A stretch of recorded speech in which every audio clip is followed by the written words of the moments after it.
It has been described by some as the Sunshine State's version of the Game of Thrones. Tomorrow, the state Republican and Democratic parties pick their new chairman. In both cases, it has been rancorous, chaotic, and downright nasty. Why should any of us care? Adam Cellini joins us with the answer. Adam. Yeah, Alan, no party is safe from the drama. And just hours ago, one of the Democratic candidates, Alan Clendenin, ruled ineligible by the Rules Committee to run for chair less than a day before that vote.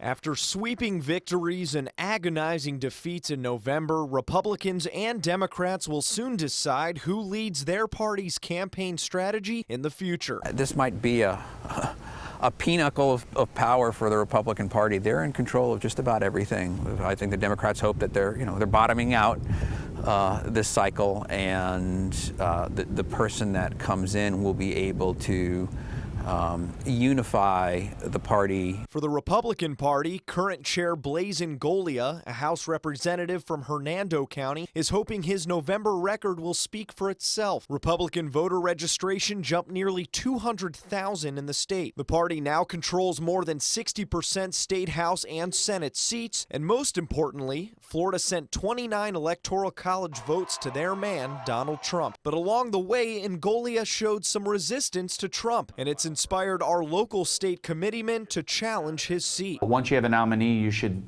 throw on a t-shirt, wave that flag as high as you can. And if you can't do that, you should resign. Christian Ziegler spent more than a decade behind the scenes of several local, state, and national campaigns. As chair, he will aim to bolster the state party's financial resources. Our staff's been cut. Our ability to fundraise has been cut.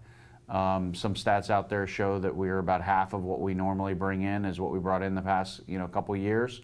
That's concerning. Some of those funds dried up when Governor Rick Scott cut ties with the party after Ingoglia's 2015 election, a schism that has come to define the state party. It's like a Game of Thrones in terms of a variety of different powerful seats, and you have different aligned coalitions.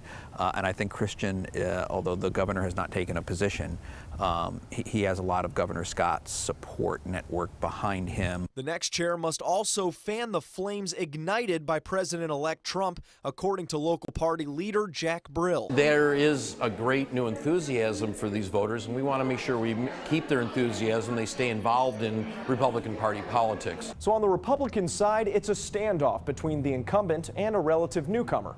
But on the Democratic side, there are more candidates, arguably more at stake, and perhaps even more drama. 5 people have stepped up to fill the chair left vacant by Allison Tant, 2 of whom lost re-election bids in their own counties for state committee positions. Miami's Dwight Bullard and Alan Clendenin from Tampa each moved to remote parts of the state to assume state committeeman posts, allowing them to maintain their eligibility to run for party chair. It's musical chairs for the Democrats as they move around and just try to hop into a seat. Now state committee woman Mary Klupper says the next chair must be accessible, invested in the grassroots efforts, and in the counties who are fighting uphill battles against Republicans. We are very outnumbered here. If we look at the registrations, Republicans have a lot more registrations than we do. But if we could tap into some extra resources, that might put us into a position to actually make some progress and start changing that. With no clear-cut leader, South Florida developer Stephen Battelle has emerged from the pack as a political outsider. Some disagree with how the prominent party donor positioned himself for the campaign, but Klupper has heard his pitch and likes what she hears. He has a lot of background with organizing and running companies, and he has the ability to do fundraising, but he's also understands this whole idea of grassroots and wants to tap into that. Whoever the parties choose on Saturday will be tested in 2018 when Florida picks its next governor and members of Congress run again after 2 years of Trump. We just do not know what sorts of ebbs and flows that's going to bring in a wild card Trump administration. The state committee men and women from each party will all be in Orlando tomorrow night to cast their votes. Alan? Adam, thank you.